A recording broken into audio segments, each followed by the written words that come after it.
programa de hoy, obispos animan a solidarizarse con víctimas del huracán Dorian en Bahamas. Estudio asegura que África albergará gran parte de la población cristiana mundial en las próximas décadas. Y en México asesinan a puñaladas a otro sacerdote dentro de su parroquia. Gracias por estar con nosotros, amigos. Bienvenidos a su programa EWTN Noticias. Soy Eddie Rodríguez Morel. Yo soy Isabel Díaz Monsalve, muy contenta de llegar al fin de la semana con la información de la iglesia a sus hogares.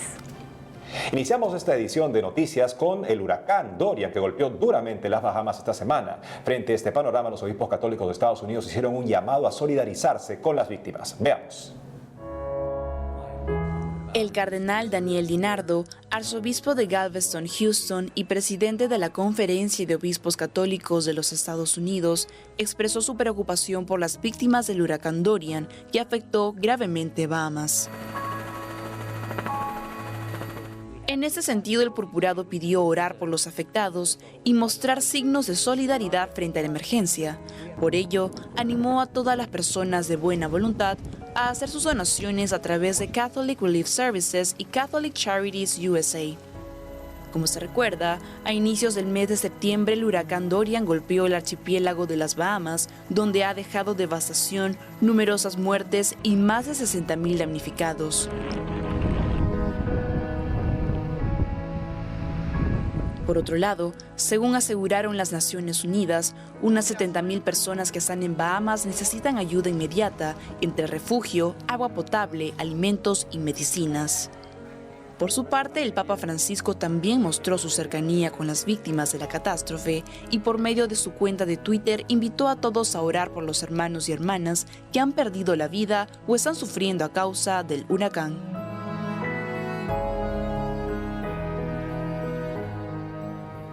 Y hablando justamente sobre esta situación que se vive en las Bahamas y la ayuda que se está brindando de parte de la iglesia, está con nosotros conectado vía Skype desde Florida Francisco Chévere, director de Caridades Católicas en la diócesis de Palm Beach en Florida. Francisco, bienvenido a EWTN Noticias. Muchas gracias, Isabel, un placer. Francisco, ¿cuál es el balance que tienen hasta el momento del paso del huracán Dorian por Bahamas? Bueno, el balance es el que se ha informado y se ha visto en la prensa y en la televisión. Una devastación total en esas dos islas, particularmente al noreste de las Bahamas. Ok, Francisco, ¿y cuáles son las acciones que ustedes están tomando para asistir solidariamente a las decenas de miles de damnificados que ha dejado el huracán Dorian en Bahamas y cuáles son las necesidades que tienen? Bueno, desde que comenzamos a ver el impacto en las Bahamas, pusimos anuncios en nuestros medios sociales como Facebook, Instagram y Twitter, pidiendo solidaridad con la gente de las Bahamas y que se pueden hacer donativos en línea a través de estos medios sociales, particularmente en Facebook, utilizando como intermediario la institución de servicios de relevo católico, lo que se conoce como Catholic Relief Services, remedios católicos, servicios de remedios católicos, que es una entidad internacional de la Iglesia que presta ayuda internacionalmente para personas que son afectadas por cualquier tipo de desastre natural o algún tipo de situación. Francisco, ¿y se han comunicado con la iglesia en las Bahamas? ¿Tienen noticias de si hay iglesias dañadas y qué necesidades tienen para mantener las actividades pastorales, como la celebración, por ejemplo, de las Eucaristías? Sí, nosotros tenemos una organización en el estado de la Florida que se compone de las 7 diócesis que están presentes en estos momentos en el estado de la Florida. La diócesis de Palm Beach es una de las 7 diócesis.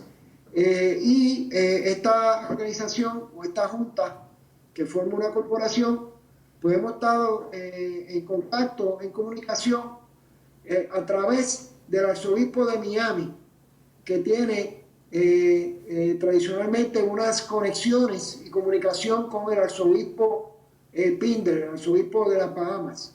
Así que el arzobispo de Miami, Monseñor Wensky, y el arzobispo de las Bahamas, pues tienen esa comunicación, y nosotros pues como parte de la cadena de diócesis de la Florida hemos estado pendientes a lo que está pasando allá, y ciertamente como se ha visto de nuevo en los reportajes de prensa, la situación es tan devastadora que muchas de las iglesias han sufrido un impacto grande en ese territorio afectado en las Bahamas, y la capacidad para suministrar la Eucaristía y los sacramentos pues ciertamente se ha visto limitada. Francisco, chévere, bueno, muchísimas gracias por haber estado con nosotros y contarnos un poco el panorama que se vive con esta devastación en las Bahamas, y cuenta con nuestras oraciones y esperamos que muchas personas se puedan unir a su trabajo. Exhortamos a los muchos católicos y de otras religiones cristianas a que aporten a esta causa de los daños allá en las Bahamas. Muchas gracias. Muchas gracias de nuevo, Francisco, por esta información que nos llega desde la Florida, y nosotros, pues, ¿qué nos corresponde ante esta tragedia? Ver cómo de pronto podemos ayudar, obviamente con nuestras oraciones por todas las personas que lo han perdido todo y que han perdido pues a familiares también en esta tragedia, pero también podemos colaborar con nuestras donaciones.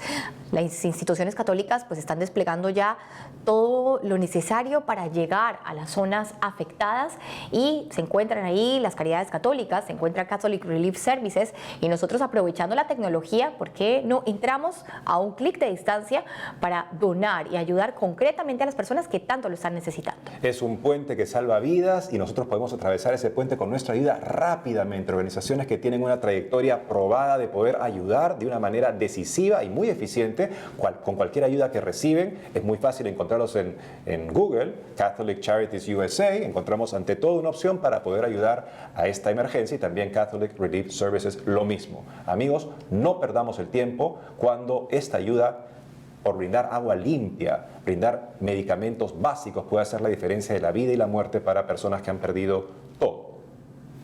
En otras noticias les comentamos que, de acuerdo a un estudio, una zona de África albergará en las próximas décadas gran parte de la población cristiana a nivel mundial.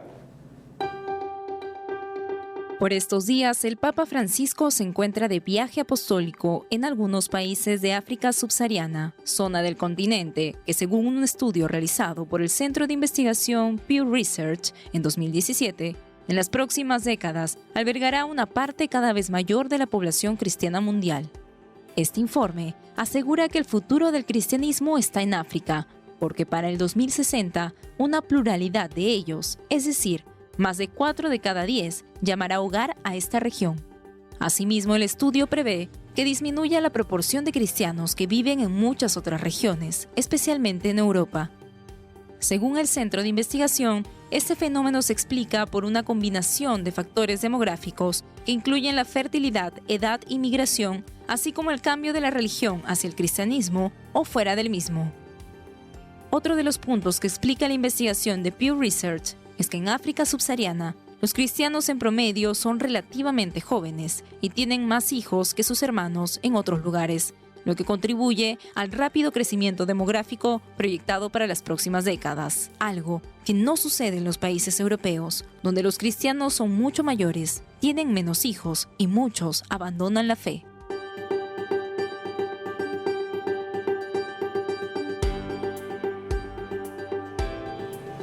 El Papa está en África en estos momentos, y eso hace que nuestra atención se dirija a ese continente que se abre a Jesucristo en espíritu y en verdad, y es feliz haciéndolo en medio incluso de tantas carencias que para nosotros a veces pueden ser tan principales en nuestra vida que opacan nuestra alegría cristiana.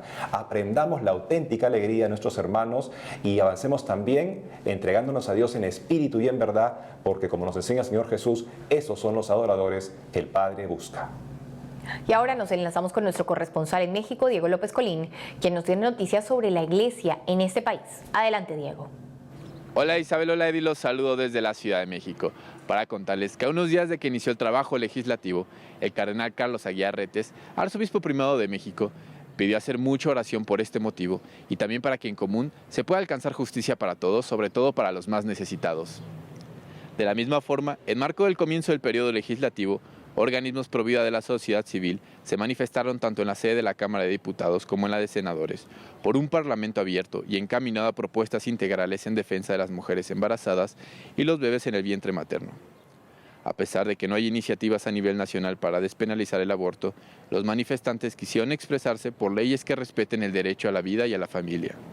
En el Senado, los grupos pro vida fueron recibidos por el presidente de la Junta de Coordinación Política del Senado, Ricardo Monreal, quien escuchó sus argumentos y nombró al senador Cristóbal Arias para que les dé seguimiento. En otra noticia les comento que hace unos días se llevó a cabo el segundo encuentro de casas de migrantes, donde los participantes manifestaron el constante acoso que sufren por parte de las autoridades. En este contexto, los directores de albergues y centros de atención para migrantes que opera la Iglesia Católica lanzaron un llamado al gobierno federal para que no se criminalice a los extranjeros ni se violenten sus derechos y cesen las intimidaciones de la Guardia Nacional y cuerpos de seguridad hacia los refugios. Terminando el encuentro, en conferencia de prensa señalaron que México aplica una política migratoria restrictiva que facilita el lucro del crimen organizado. Además, que hostiga a quienes huyen de sus países por pobreza y violencia. Para finalizar, les comento una lamentable noticia, y es que otro sacerdote fue asesinado en México. A pesar de que este es el primero del año, desde el 2012, año que empezó a escalar este tipo de violencia, ya van 27 sacerdotes. El padre José Martín Guzmán, presbítero de la diócesis de Matamoros, fue hallado mal herido por un arma blanca dentro de su parroquia en la comunidad de Cristo Rey de la Paz. El sacerdote, que pertenecía a la pastoral penitenciaria, fue llevado a un hospital donde falleció a pesar de los esfuerzos de mantenerlo con vida. Tanto la Conferencia del Episcopado Mexicano como Monseñor Eugenio Lira, quien encabeza esta diócesis, lamentaron lo sucedido y confiaron que las autoridades harán las investigaciones correspondientes para esclarecer los hechos. Familiares, fieles laicos y amigos del sacerdote se unieron para despedirlo. Amigos, esa es toda la información que tengo desde Ciudad de México. Les mando un fuerte abrazo a todos allá en el estudio. Reportó para EWTN Noticias, Diego López. Muchas gracias, Diego, por la información. Lamentamos muchísimo la muerte de este sacerdote, un nuevo religioso que muere en México. Esperemos que esto se acabe, ¿no, Eddie? Que prontamente pueda, pues, defenderse la vida, valorar la vida de cada persona. Sabemos que desde el 2012 muchos sacerdotes, muchos religiosos han muerto en México y que, bueno, este caso no quede impune y se pueda esclarecer los hechos.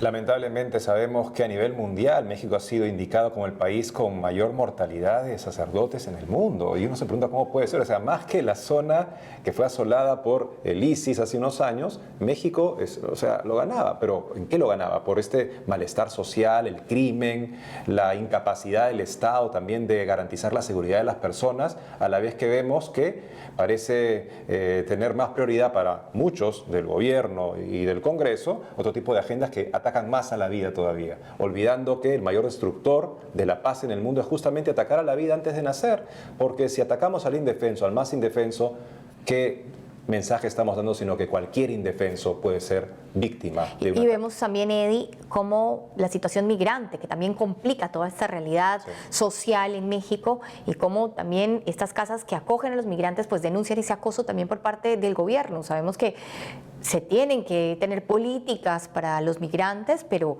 no puede haber un afán de atacarlos solo porque son personas pobres que tienen que ir en búsqueda de algo mejor.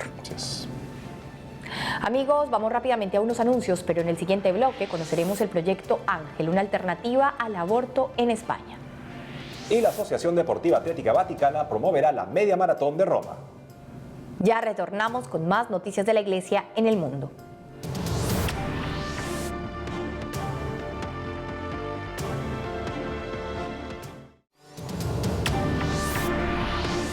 Por otro lado, les contamos que en Sevilla se viene desarrollando el proyecto Ángel, una iniciativa de atención y acompañamiento a la mujer con embarazo imprevisto o en dificultad tentada a abortar, que las ayuda facilitándoles las alternativas para que puedan seguir adelante con su embarazo. Para contarnos más sobre ese interesante proyecto, están con nosotros conectados vía Skype desde España, Chelo Núñez y Juan Muñoz, coordinadores del proyecto Ángel en Sevilla. Chelo y Juan, les damos la bienvenida a EWTN Noticias. Hola, Cata. Bien hallados. Chelo, cuéntanos en principio cómo surge la idea de crear este proyecto Ángel en la iglesia de Sevilla y cuál es el objetivo de esta interesante iniciativa. Vale. La iglesia, preocupada por la defensa de la vida, en 2012 el obispo de Alcalá de Henares, don Juan Antonio Reislán, aprobó una asociación de fieles que se llama Esprimate. Esprimate lleva 3 programas: Proyecto Raquel, Proyecto Ángel y Parroquias por la Vida. En 2013 llegó Proyecto Raquel a Sevilla, de lo que nos encargamos de atender a las personas con síndrome posaborto. Cuando se produce un aborto, son 2 vidas las que se pierden. Entonces, en Sevilla se fue formulando la idea, la delegación de familia y vida, de que también tenemos que salvar no solamente la vida de la madre a través de Proyecto Raquel, sino la del bebé. Y nos trajimos Proyecto Ángel. En 2017, Juan y yo fuimos a Madrid y nos capacitamos.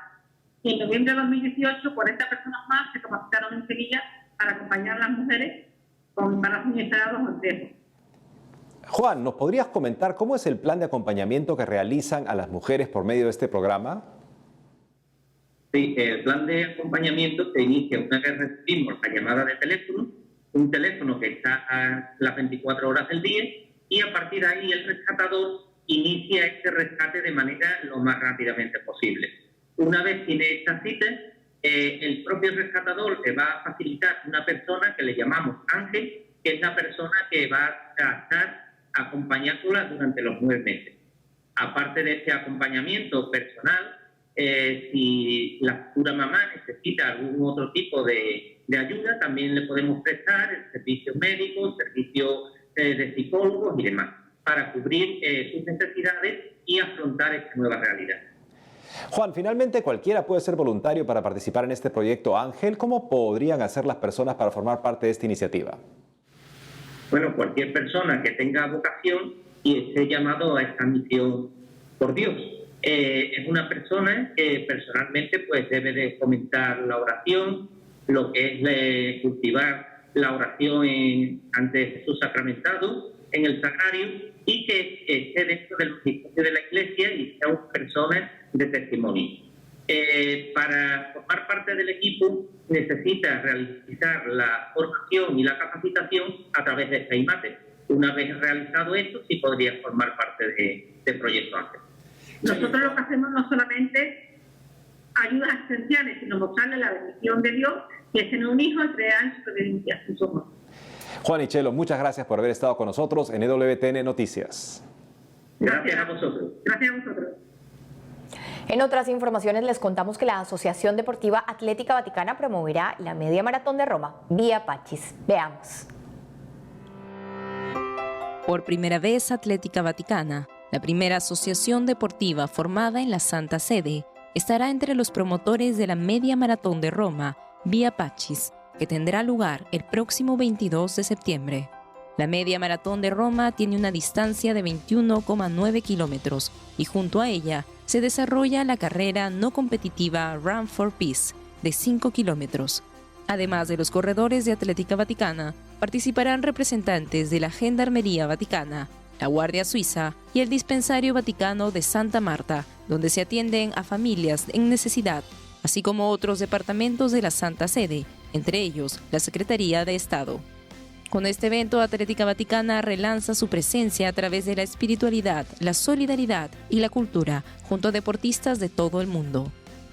Atlética Vaticana nació de manera espontánea del encuentro de varios trabajadores de la Santa Sede que entrenaban a primera hora de la mañana en las inmediaciones del Vaticano.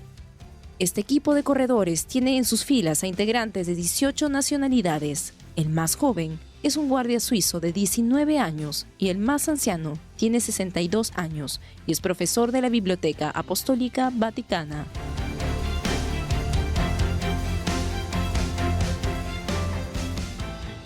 Por otro lado, les contamos que en México se lanzó la primera plataforma de videos que busca transmitir contenido de valores y entretenimiento para toda la familia. Para que puedan todos acceder a ella se necesita una suscripción y EWTN Noticias se ha unido a esta iniciativa. Entérate cómo poder disfrutar de algunos días gratuitos para ver todo este material en el siguiente video.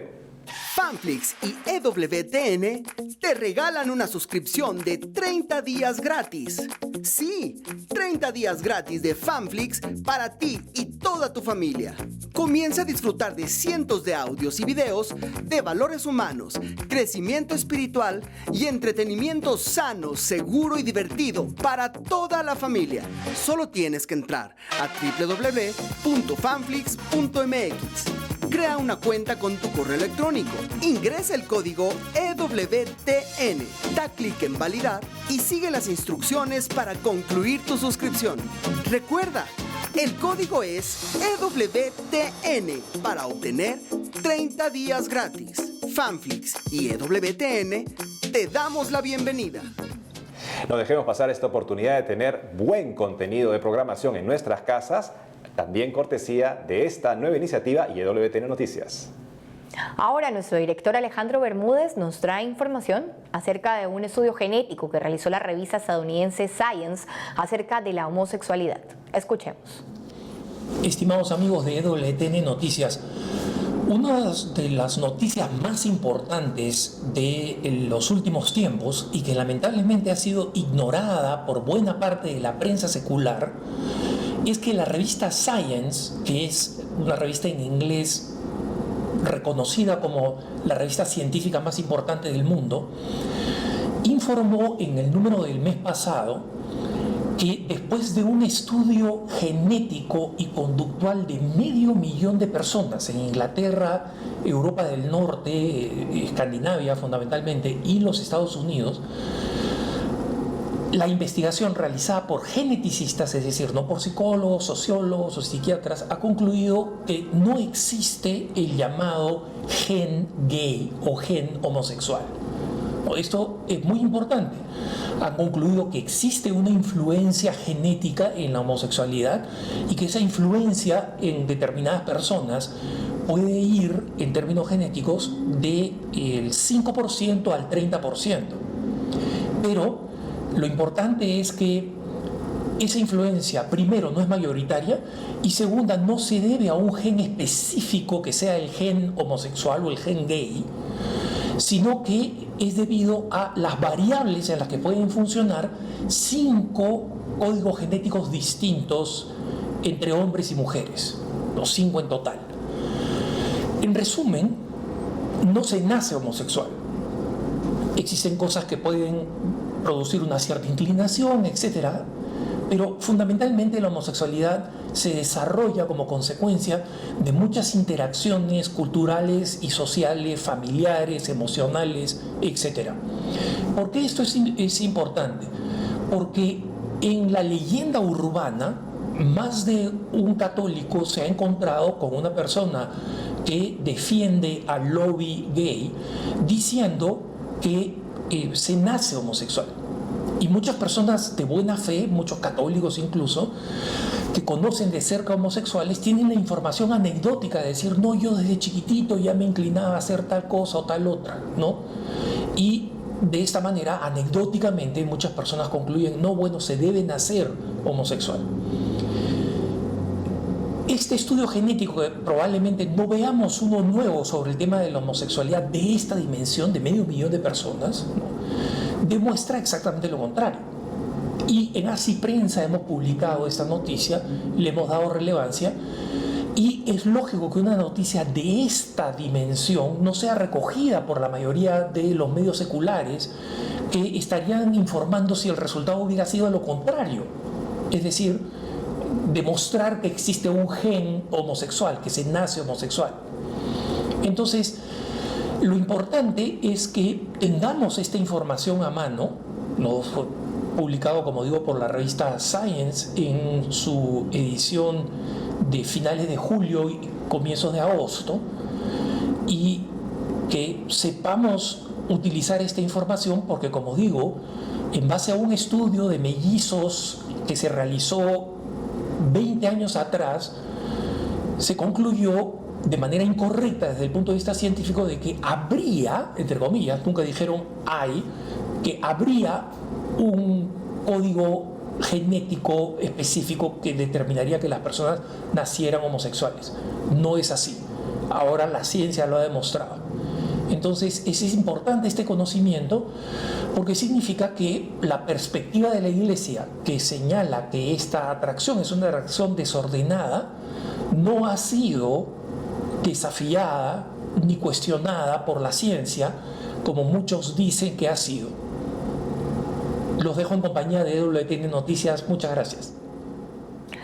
Muchas gracias, Alejandro, por la información, y vemos cómo entonces este estudio pues muestra cómo no es determinante la homosexualidad y cómo las personas pues con esto también tienen una luz de esperanza. Aquellas personas que trabajan justamente para vencer esas tendencias tienen esta luz de esperanza en saber que no los determina, que pueden trabajar y vencerlo. Hay muchos factores que nos condicionan a los seres humanos, pero no hay predeterminaciones genéticas para ningún comportamiento. Eso lo saben las personas que estudian justamente una serie de temas comportamentales de los seres humanos. No se ha encontrado ninguna relación gen-comportamiento porque no existe. Tampoco en este caso. Interesantísimo saber que, por ejemplo, cuando un joven que tiene un gemelo idéntico, monocigótico, experimenta tendencia homosexual, solo en el 11% de los casos, según estudios y muchos estudios, el otro también la tendrá. O sea, ellos comparten todo: genética, desarrollo intrauterino, ambiente social y familiar, y no obstante tienen esa diferencia, lo que indica que en efecto se trata de un tema comportamental que puede ser manejado como otros retos comportamentales para ser mejores personas, la mejor versión de nosotros mismos. Y bueno, amigos, con estas noticias terminamos el programa por el día de hoy. Gracias por estar con nosotros y recuerden, pueden seguirnos en las redes sociales. Hasta pronto.